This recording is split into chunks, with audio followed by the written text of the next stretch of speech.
Bonjour. Alors, ce matin, j'ai décidé de tester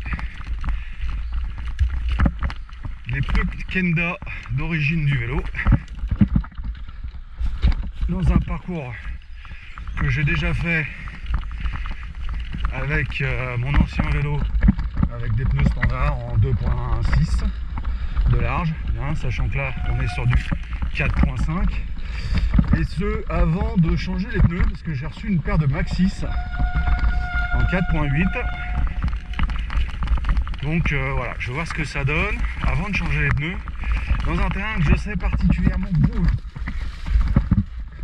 Allez, c'est parti. Allez, oh mon coco. Allez, c'est quand même pas facile là. Je vais gagner un petit peu en vitesse. Voilà.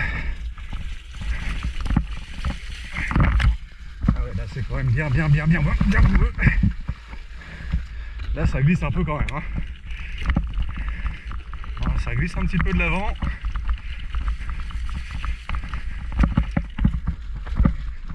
Rester dans la trace boueuse. Respire, c'est pas grave. Le fat, il est en kick comme ça. Par contre, faut pas rester en raquet avec la pédale dans le trou. Allez, on y va.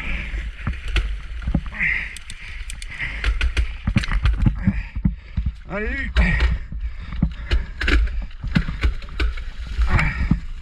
Voilà. C'est de ma faute, j'étais pas sur la bonne démultiplication. Là, ça va y aller mieux.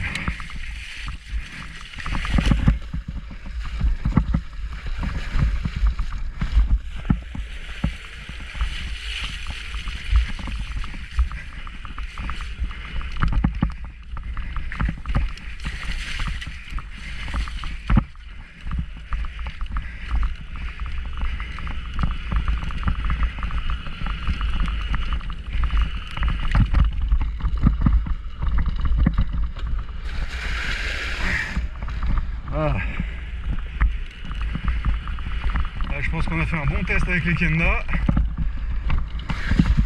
Maintenant, on va retourner changer de pneu.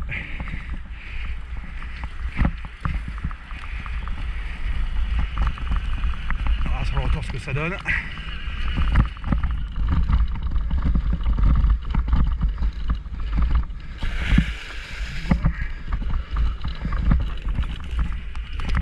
C'est quand même nettement plus facile qu'avec mon ancien vélo.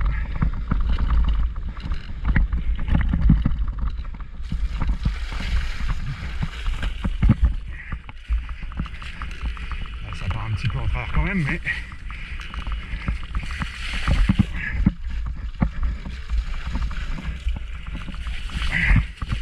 grosso modo, j'arrive à rester sur ma trajectoire.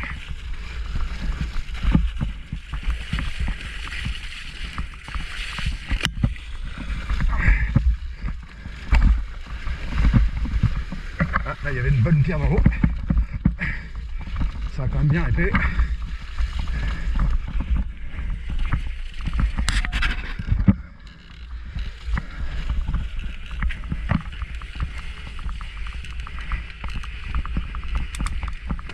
J'ai changé les pneus. Je suis passé donc sur des Maxxis mignons. Alors l'intérêt de ces pneus là, c'est que c'est pas le même profil devant et derrière. Le profil arrière est clairement prévu pour maximiser la transmission de la roue avec des lignes perpendiculaires au sens de roulement. Et l'avant, lui, a un profil qui est prévu plus pour limiter le dérapage en latéral, parce qu'il a une structure qui est parallèle à la route. Sur le papier, ça a l'air très bien. On va voir ce que ça donne réellement dans la gadoue. Je suis revenu sur le même terrain qu'il y a 2 jours, sauf qu'entre deux, il a bien plu, donc ça doit être encore plus détrempé qu'il y a 2 jours. Allez, c'est parti.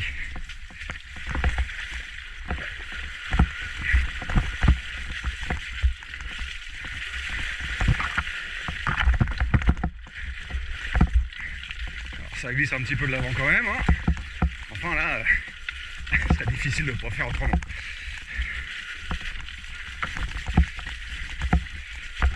C'est vraiment bien détrempé.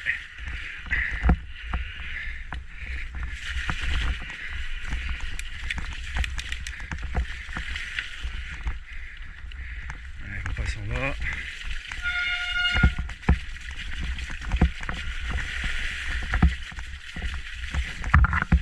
J'essaye de ne pas me contracter sur les bras, mais c'est pas facile.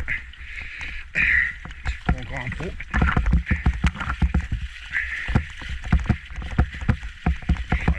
Là, il y a vraiment de la boue. Bon, ça glisse un peu hein, quand même en latéral, hein, on voit. Mais clairement, ça glisse plus de l'arrière que de l'avant.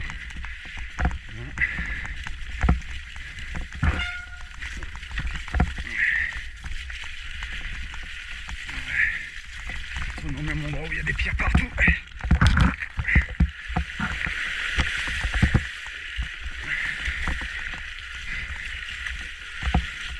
Ah, il y a des chevaux qui sont passés ici il n'y a pas longtemps. Il y a des traces fraîches de sabots ferrés.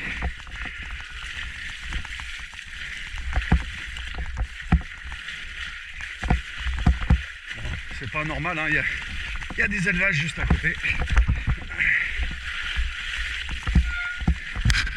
C'est pas étonnant. Bon bah ça passe plutôt bien hein. Bon, on est clairement au-dessus de l'adhérence que je peux avoir, que je pouvais avoir avec mon ancien vélo, avec des pneus traditionnels en 2 pouces et demi. Alors là j'ai aussi augmenté le diamètre du pneu. On n'est plus sur du 4 pouces et demi mais sur du 4.8.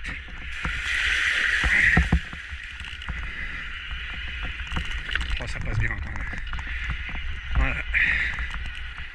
Bon, on va aller beaucoup plus loin aujourd'hui. Alors le fait de passer en 4.8, ça change aussi un petit peu la vitesse. Sur route, visiblement, je prends un petit peu plus de vitesse. J'ai réussi à grimper à 49 km/h.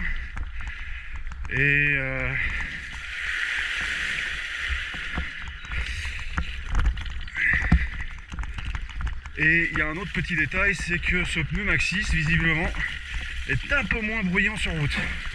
Enfin, en tout cas, c'est l'impression que j'ai eue. Ouais, si on passe tranquillou, en fait, ça passe pas mal. Hein.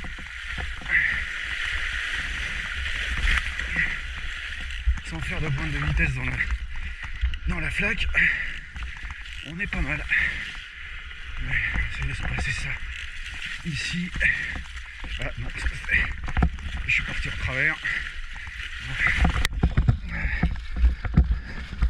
Bon, ça glisse quand même un peu de l'avant, mais ça se rattrape. Pas comme avec les pneus en 2,5.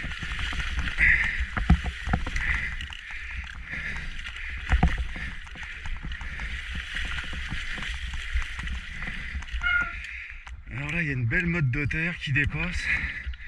Le problème, c'est qu'à gauche, il y a les branches d'arbres.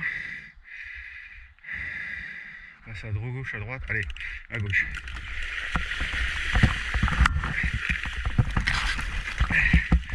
En plus, c'est de l'arbuste qui pique un peu. Et ça va.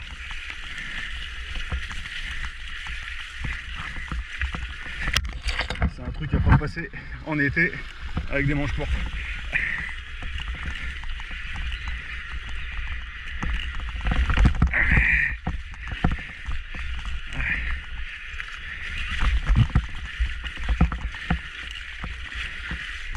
Ouais, quand même bien content là d'avoir une gâchette parce que là ça me permet d'avoir un pied à terre. Façon motocross.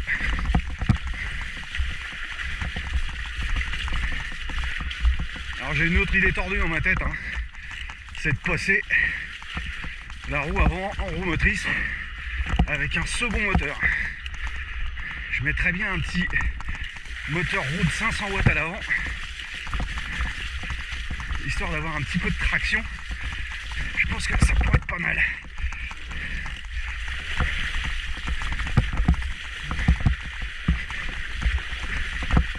Oh là, ça passe quand même pas mal.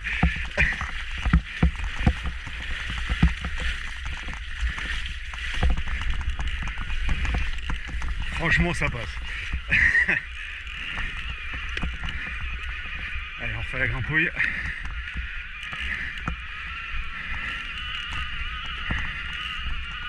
Voilà, c'est tout ça. Moi, je triche un peu, hein, je suis en assistance 3, donc là, il y a 100%. Je vais vous mettre l'appli Egg Rider.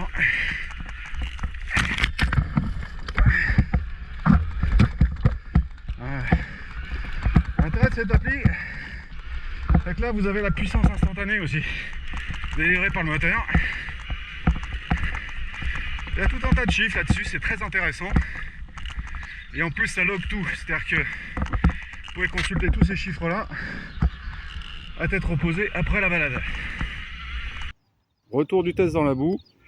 Eh bien, écoutez, le vélo est plutôt moins sale que je ne craignais. Peut-être parce que, comme c'était particulièrement détrempé, la boue était peut-être un peu moins collante. Mais voilà, il n'y a pas trop de boue dans les pneus. J'ai tout de suite récupéré de l'adhérence quand je suis retourné sur la route. Et puis le vélo est pas si sale que ça. Alors ces pneus Maxxis sont mieux que les Kenda, clairement, mais c'est pas non plus transcendant, hein. Voilà, ça fait pas non plus une énorme différence. Mais bon, voilà, c'est relativement satisfaisant. Là, je suis assez satisfait, c'est de la pose du garde-boue et de mes petits passes de fixation que j'ai fait en 3D, voilà, qui permettent de fixer le garde-boue sur le bras oscillant et non sur la tige de selle, ce qui permet d'avoir une tige de selle télescopique qui fonctionne correctement, hein, puisque là, si on manœuvre la commande au guidon, on remonte sa selle et on peut la descendre à volonté. Voilà, ça, c'est plutôt mieux. Voilà, bon, un petit nettoyage du vélo s'impose. Et puis, bon ride à tous. Un petit détail supplémentaire que j'allais oublier, les pneus sont plus légers. Les Maxxis font au moins 600 grammes de moins que les Kenda. Voilà, ciao.